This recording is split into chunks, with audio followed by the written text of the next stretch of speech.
नमस्कार, धन्यवाद अध्यक्ष महोदय।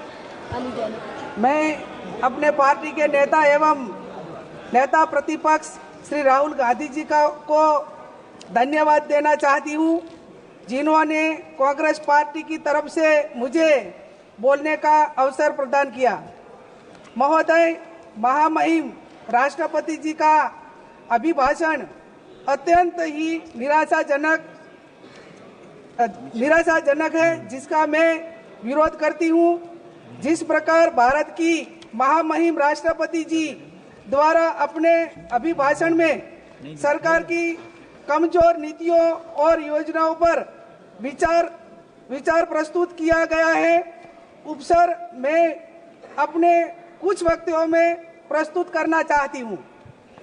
महोदय, राष्ट्रपति जी ने अपने अभिभाषण में सरकार द्वारा 1500 से अधिक कानूनों को निरस्त और 40,000 से अधिक विनियमों को सरल एवं कम तथा 3,3500 प्रावधानों को गैर अपराधी बनाने की बात तो किया गया है, परंतु इस बात का उल्लेख नहीं किया गया है कि देश में किस प्रकार से अपराध बढ़ता जा रहा है।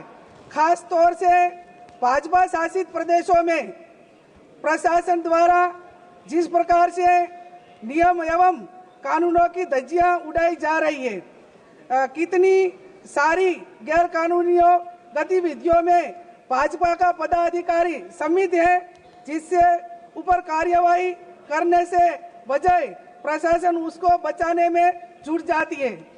अगर गुजरात की बात किया जाए तो अभी ही मेरा संसदीय क्षेत्र बनासकांठा जिले में साइबर द्वारा छापेमारे दौरान एक अंतर्राष्ट्रीय कॉल सेंटर पकड़ा गया है, जिसमें इस कॉल सेंटर का मकान मालिक भाजपा का पदाधिकारी है।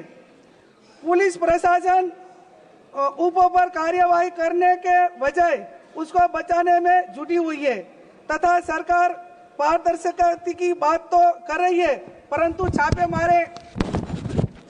छापेमारे में दौरान कॉल सेंटर में पत्रकारों को भी घुसने नहीं देती और उसको रोका दिया जा रहा है।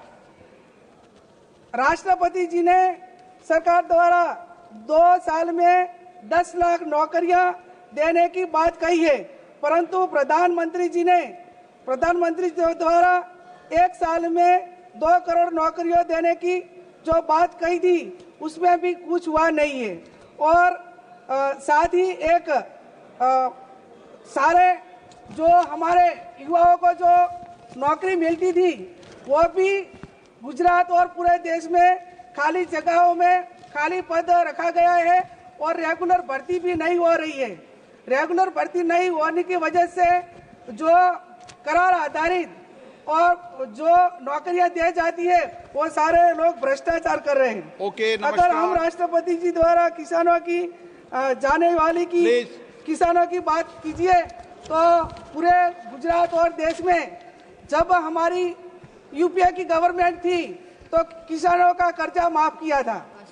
जहाँ भी हमारे कांग्रेस के स्टेट है, वहाँ जो चुनावी में वादा किया था, वहाँ हमें किसानों का कर्जा माफ किया। बीजेपी ने बार खेडूतों के पास वोट लिया, लेकिन उसका कर्जा भी कभी माफ नहीं किया। तो मैं एक ही बात करती हूँ कि जो हम सब देश के लिए और देश के बारे में सोचना चाहिए। जब सब लोग भारतीय जनता पार्टी वाले चुनाव आते हैं तो हर स्टेट में वोट लेने के लिए वादा करते हैं, लेकिन वोट लेने के बाद उसकी कोई बात सुनते नहीं है।